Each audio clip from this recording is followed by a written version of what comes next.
Hola, ¿cómo están? Soy Liliana Camargo, médica integrativa, y hoy 16 de octubre estamos celebrando el Día Mundial de la Alimentación. Tengo el placer de estar en la sede de Nutribienestar y compartir con Juliana Mejía, que me gustaría que nos contaras la experiencia que tienes. Hola Liliana, ¿cómo estás? Yo soy la directora del Centro Nutribienestar, soy especialista en nutrición pediátrica y de adolescencia y en nutrición clínica y bueno, vamos a trabajar hoy con Liliana este espacio para hablar sobre loncheras saludables y una cantidad de inquietudes que todos tenemos. Bueno, en estos años de experiencia en consulta externa, el tema de las loncheras lleva a una cantidad de inquietudes por parte de las madres. Quiero, Juliana, que nos cuentes en primera medida qué es una lonchera saludable. Bueno, una lonchera saludable puede ser considerada como una comida no principal, pero en lo personal considero que es una comida principal. Entre otras cosas porque muchas veces los niños no les gusta desayunar, otras veces les coge la tarde y no salen a tiempo, entonces no desayunaron, no comieron y la primera comida que vienen a recibir es la lonchera.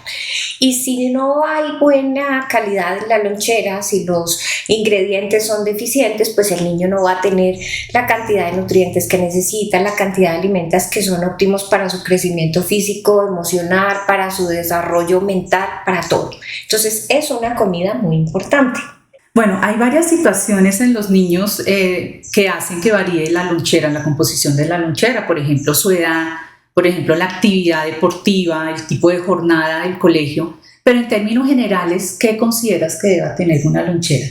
Una lonchera saludable básicamente debe tener una porción de fruta, claro, teniendo en cuenta que el niño no tenga diabetes o que no tenga resistencia a la insulina, en cuyo caso deberíamos buscar frutas que no sean tan dulces, la manzana, los arándanos, el manguito biche, frutas que no sean de verdad tan excesivas en dulce. Aunque las opciones de las verduras también funcionan, palitos de apio, palitos de zanahoria. Lo siguiente que debe tener una lonchera saludable sí o sí es el carbohidrato. El carbohidrato es el alimento que da energía al cuerpo. Ahí podemos pensar en un sanduchito o en unas galletas integrales. Definitivamente sí o sí hay que huir de todos los alimentos que son ultraprocesados, es decir, que no sean cosas muy elaboradas, cosas empaquetadas, sino que sean cosas más simples. Y lo tercero que debe contener es la proteína. La proteína puede ser una loncha de jamón de pavo que no es tan procesada, un queso, un yogur, ¿sí? Hay mamás que deciden hacer sanduchitos de atún o de pollo. Estas pueden ser buenas opciones. Importantísimo tener en cuenta la hidratación.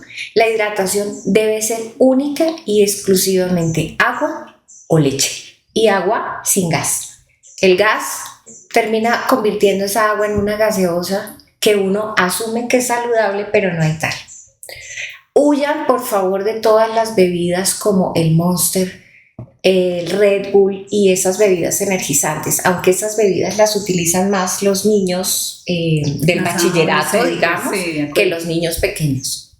bueno, yo sumo a esto algo importante, sumemos las gaseosas y todos los jugos artificiales y de hecho incluso el exceso de los jugos así sean naturales, ya que hace muchos años se ha recomendado por parte de la Academia Americana de Pediatría que los niños no deben consumir jugos en exceso para evitar consumir un porcentaje alto de calorías y favorecer la obesidad, Juliana, que es una de las enfermedades que en la actualidad pues van en incremento desafortunadamente. Quiero contarte algo. Mi consulta básicamente o predomina los pacientes crónicos con enfermedades alérgicas o inflamatorias, por ejemplo, lo respiratorio es lo que más prima, el asma, la rinitis o también enfermedades como síndrome de intestino irritable, estreñimiento, etcétera, donde en la práctica de la medicina integrativa debo retirar con mucha frecuencia los lácteos. Y eso causa un poco de preocupación en los padres y sobre todo en las abuelitas. ¿Qué opinas tú de esto? Yo definitivamente soy defensora de la leche de vaca que hace mu, como digo yo, por su contenido de calcio y por su buen contenido de proteína. Pero en lo que estoy totalmente de acuerdo es en que los lácteos son supremamente alérgicos y para enfermedades crónicas como las que tú tratas, sí o sí hay que quitarlos. Pero pues no es la única fuente de proteína que existe. En ese caso podemos recurrir a proteínas como las que estábamos hablando ahorita, como el pollo, el atún, podemos recurrir a jamones de pavo, tengan en cuenta esto que no son los ultraprocesados, a frutos secos como nueces, almendras, marañones, es decir, fuentes de calcio y proteína hay otras también que no necesariamente son la leche. Entonces, digamos que uno debe estudiar cada caso puntualmente y ver si es conveniente retirar los lácteos o no. Debe ser la lonchera individualizada, de acuerdo. Y de los frutos secos, por favor, no maní. Maní no es considerado fruto seco y causa también una reacción inflamatoria a nivel intestinal. Otra inquietud que tienen las mamitas con mucha frecuencia, bueno, y los papitos, porque muchos también colaboran en esta tarea diaria de la lonchera, es cómo diversificar la lonchera, ya que en algún momento se vuelve muy monótona y la preocupación es que los niños se vayan a cansar. Y también cómo poder elaborar loncheras de una manera práctica, teniendo en cuenta que la mayoría de mamás trabajan, estudian y muchas no tienen la nana, ¿no?, que les ayuda. Liliana, en eso yo siempre he estado a favor de involucrar a los niños en el tema de mercar con ellos, de llevarlos y decirles qué frutas de aquí te gustaría para la lonchera, llevarlos a las secciones de las cosas de las que hemos hablado son saludables e involucrarlos, porque es la forma en la que ellos pueden observar una gran cantidad de frutas, una gran cantidad de colores, una gran cantidad de cosas y decir, a mí me gustaría llevar esta semana esto, me gustaría llevar lo otro. Un niño de 8 años en adelante ya está en capacidad de hacerse su propia lonchera. Lo que pasa es que tradicionalmente venimos de la mamá es la que tiene que armar la lonchera mientras el papá hace el desayuno y resulta que los niños ya pueden perfectamente armar sus propias loncheras sabiendo que deben tener su proteína, su carbohidrato, su fruta, ¿sí? Pero todo debería empezar desde el involucramiento del niño en hacer el mercado. Qué bien. Fíjense también que no estemos repitiendo las mismas cosas, los mismos alimentos, todas las semanas el mismo yogur, la misma galleta, la misma fruta, porque al final se termina cansando el niño. Entonces díganle con todo el amor del mundo, mi amor, ya llevamos 2 semanas echando manzanitas, pensemos en otra alternativa.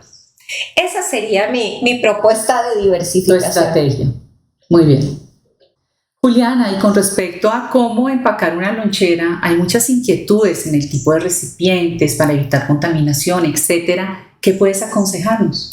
Digamos que mi mejor consejo está en utilizar recipientes marca Tupperware. Podemos ampliar esto más adelante, pero son los únicos recipientes que no tienen BPA, que es un químico muy tóxico para los alimentos. Importantísimo también no utilizar el papel de aluminio para empacar las cosas, sobre todo las cosas crudas, las frutas. A veces a los niños les da un poquito de pereza morder una manzana, entonces la mamá muy juiciosamente corta la manzana, le pone limoncito para que no se le oxide ni se le ponga negra. Esta manzana ya perdió mucho de su valor nutritivo.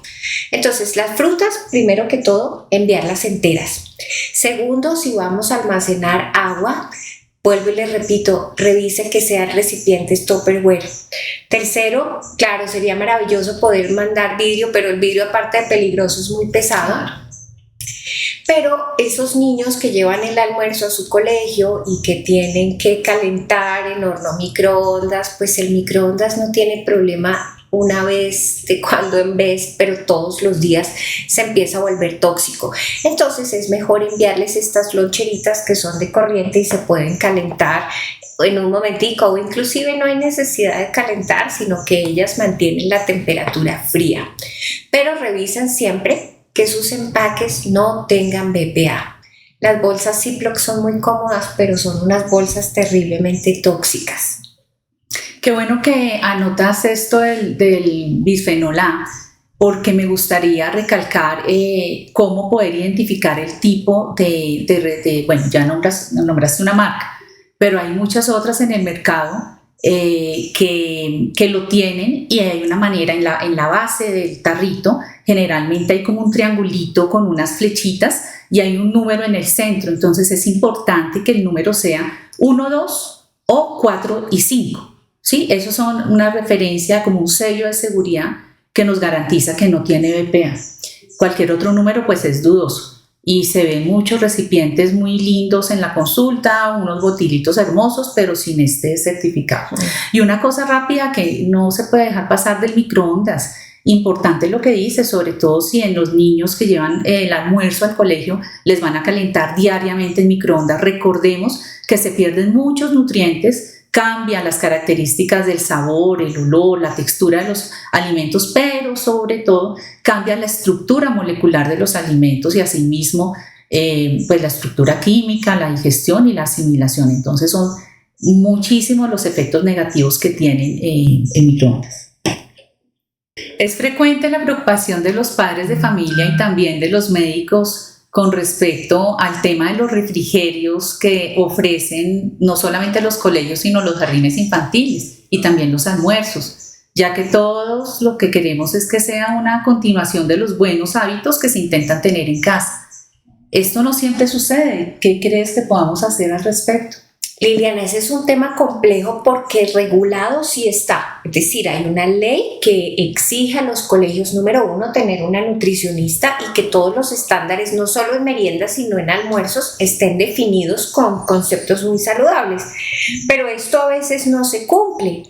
Yo misma fui víctima de eso porque yo era nutricionista en un colegio muy importante aquí en Bogotá. Mandaba los menús muy sanos y las mamás llamaban: oye, ¿por qué le estás mandando salchipapas a mi hijo esta semana? ¿Por qué estás mandando crispetas con pedacitos de carne? Yo decía, pero ¿en qué momento yo construí esas meriendas? Entonces, esta es una invitación a ustedes como papás que nos están viendo. No solamente revisen cuál es el menú propuesto por el colegio, que seguramente es un muy buen menú, muy balanceado porque lo hacen las nutricionistas, sino pregúntele a su hijo qué comió. Porque ustedes se encuentran con que el menú proponía un pescado delicioso, unas verduras y algo de carbohidrato, y a la hora del almuerzo les dieron salchipapas a los niños. Entonces, es involucrar también más a los papás con sus hijos, como, bueno, muestra a ver, hoy el menú decía esto, ¿realmente sí se cumplió o no se cumplió? Porque a veces por costos, a veces por practicidad, los colegios prefieren usar las opciones más baratas o las opciones más simples y poco nutritivas. Sí, eso es así. Es importante concientizarnos y unirnos como padres de familia. Para eso están las asociaciones, para poder tratar de mejorar que estos, lo que tú dices, que se cumplan los menús y que los puedan optimizar. Juliana, un placer. Liliana, muchas gracias contigo por esta invitación tan bonita. Espero que podamos seguir hablando de claro estos que temas. Sí, otro NutriBienestar. Bueno, y gracias a ustedes por escucharnos. Que tengan un muy buen día. Gracias a todos y gracias a todo el equipo de NutriBienestar. Que estén bien.